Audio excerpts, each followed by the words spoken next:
प्रशासनिक नक्शे पर आदिवासी जिले के रूप में अंकित डूंगरपुर हकीकत में से कहीं आगे है। गुजरात से सटा ये जिला किसी विकसित शहर से कम नहीं लगता, मगर यहाँ आज भी रोजगार की दरकार है। गांव में सड़कें तो बेहतर हैं, लेकिन परिवहन के साधन बेहद कम। देखिए हमारे वरिष्ठ सहयोगी पंकज वैष्णव की ग्राउंड रिपोर्ट। रतनपुर बॉर्डर पर खड़ा हुआ हूँ। ये डूंगरपुर जिले का वो क्षेत्र है जहाँ से गुजरात की सीमा शुरू होती है। राजस्थान की सीमा समाप्त होने के बाद में यहाँ से गुजरात के वो गांव शुरू होते हैं जहाँ से राजस्थान का भी जुड़ाव बना हुआ है। इन गांवों में आपसी रिश्तेदारी के चलते लोगों की आवाजाही के साथ ही रोजगार के लिए बड़ी तादाद में लोग आते जाते हैं।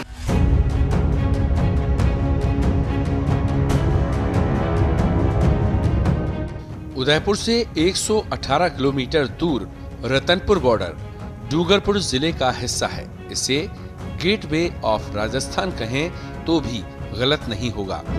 यहाँ जीप और बसों का पलटा लगता है। ट्रकों के अलावा आते जाते वाहन हालात बताते हैं कि गुजरात की ओर हमारे लोग रोजगार के लिए जाते हैं और गुजरात से आने वाले राजस्थान घूमने आते हैं। यहाँ से शुरू होती है डूंगरपुर जिले की यात्रा। पहाड़ों के बीच पल खाती सड़क से पत्रिका टीम बिछीवाड़ा होकर कंडवा पहुंची। यहाँ के दीपक साथ ने बताया, महज सरकारी दस्तावेज ही राजस्थान के हैं, बाकी आस्था से लेकर रोजगार तक, रिश्तों से लेकर व्यापार तक सब कुछ गुजरात से जुड़ा है।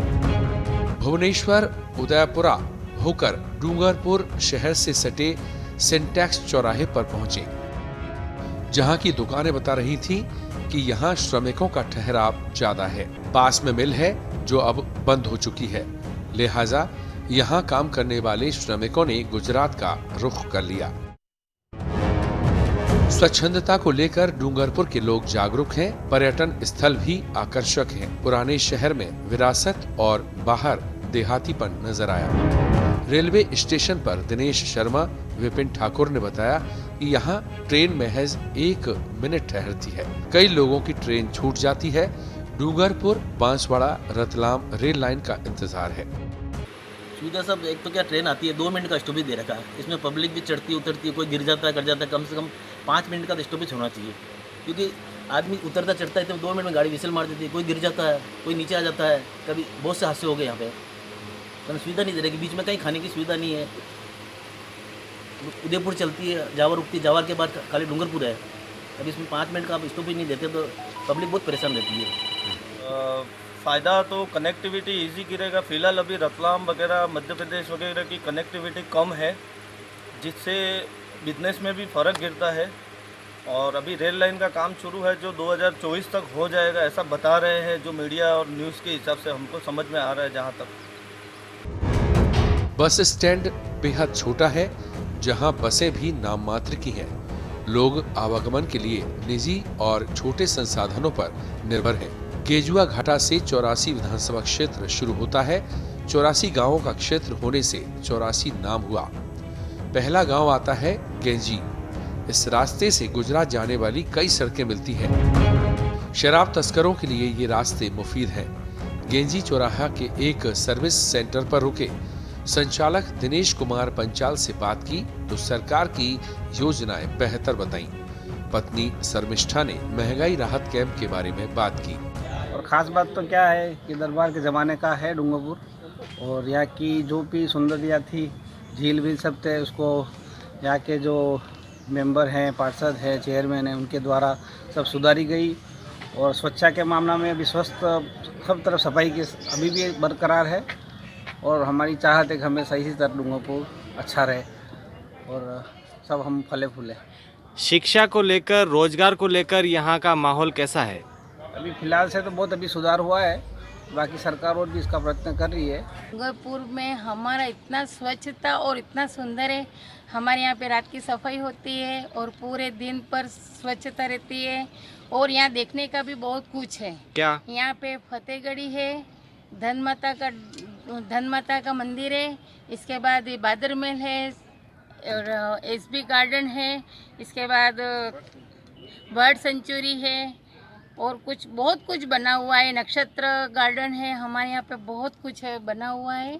और बहुत सुंदर बना हुआ है। रोजगार और व्यापार की स्थिति क्या है यहाँ पर? यहाँ पे रोजगार भी अच्छा है और जितना ये जैसे पर्यटक आते हैं तो इसी हिसाब से रोजगार भी चलता रहता है हमारे यहाँ पे, क्योंकि देखने वाले आते हैं तो इतनी बिक्री भी होती है और मार्केट में भी आते हैं। पुराने मार्केट में महल है हमारे और यहाँ पे बादल महल के सामने ही एक राजेश्वर का मंदिर है, वो भी देखने लायक है और दरबार साहब का महल भी बहुत सुंदर देखने लायक है। राज्य सरकार की जो योजनाएं हैं उनकी क्रियान्विति कितनी है? यहाँ पर सबको लाभ मिलता है या कोई कमी है? यहाँ पे सबको बराबर लाभ मिलता है। यहाँ की जनता जागरूक है और बहुत सबको हर तरह का लाभ लेती रहती है यहाँ पे। इसके बाद हम चौथरी, करावड़ा, नेंगाल होकर रास्तापाल पहुंचे। गांव का नाम गुजरात और राजस्थान को बांटने वाले रास्ते के कारण पड़ा। शिक्षा की अलख के लिए जानी गई वीरबाला कालीबाई यहीं शहीद हुई। मैं डूंगरपुर जिले के उस स्थान पर खड़ा हूं जहां पर वीर कालीबाई की प्रतिमा लगी हुई है। यह वीर कालीबाई वही है जिसने शिक्षा के लिए अलख जगाने को अपनी शहीदी, अपनी बलिदानी दी थी और इन्हीं के स्मारक के ऊपर आज हम खड़े हैं। और ये स्मारक बना हुआ है डूंगरपुर जिले के रास्तापाल गांव में। और इस गांव में जो फिलहाल ये जो स्मारक है ये यहाँ की याद दिलाता है, वीर कालीबाई की याद दिलाता है, लेकिन यहाँ की बदहाली देखकर लगता है कि अभी बहुत कुछ यहाँ पर काम करने की ज़रूरत है। और हम देखते हैं कि इसी रास्तापाल गांव से चंद कदमों की दूरी पर गुजरात सीमा लगती है और ये राजस्थान सीमा का डूंगरपुर जिले का अंतिम गांव प्रतीत होता है। हर ओर उनके नाम का बोलबाला है, लेकिन स्मारक उपेक्षा का शिकार है। कालीबाई के भतीजे सूरजमल कलासुआ कहते हैं कि 25 साल पहले प्रतिमा स्थापित हुई, लेकिन इसके बाद देखने कोई नहीं आया। कालीबाई के 3 बहनें और 3 भाई थे, जिनमें से एक जीवा भाई बचे हैं। डूंगरपुर और 84 की प्रमुख समस्याएं। डूंगरपुर को रेल विकास की दरकार, सिंचाई के लिए पानी को लेकर चिंता, गांव में सड़कें बेहतर लेकिन परिवहन के साधन कम, रोजगार नहीं मिलने से पलायन, डूंगरपुर बांसवाड़ा रतलाम रेल लाइन का इंतजार, फसलें चौपट कर रहे जंगली जानवर, बिजली कटौती स्थायी समस्या। सीमलवाड़ा 84 विधानसभा का मुख्यालय प्रतीत होता है। ये आसपास के 20 गांवों का केंद्र है। यहाँ जमीन की कीमतें महानगरों जैसी हैं। वजह है बाजार समृद्ध है। राजस्थान में पेट्रोलियम की बढ़ी दरों का यहाँ ज्यादा असर नहीं है। वजह है महज 5 किलोमीटर दूर गुजरात सीमा के पेट्रोल पंप से टंकी फुल कर लाते हैं। हाल ही में सीमलवाड़ा को नगरपालिका घोषित किया है। इसको लेकर जनता 2 हिस्सों में बट गई है।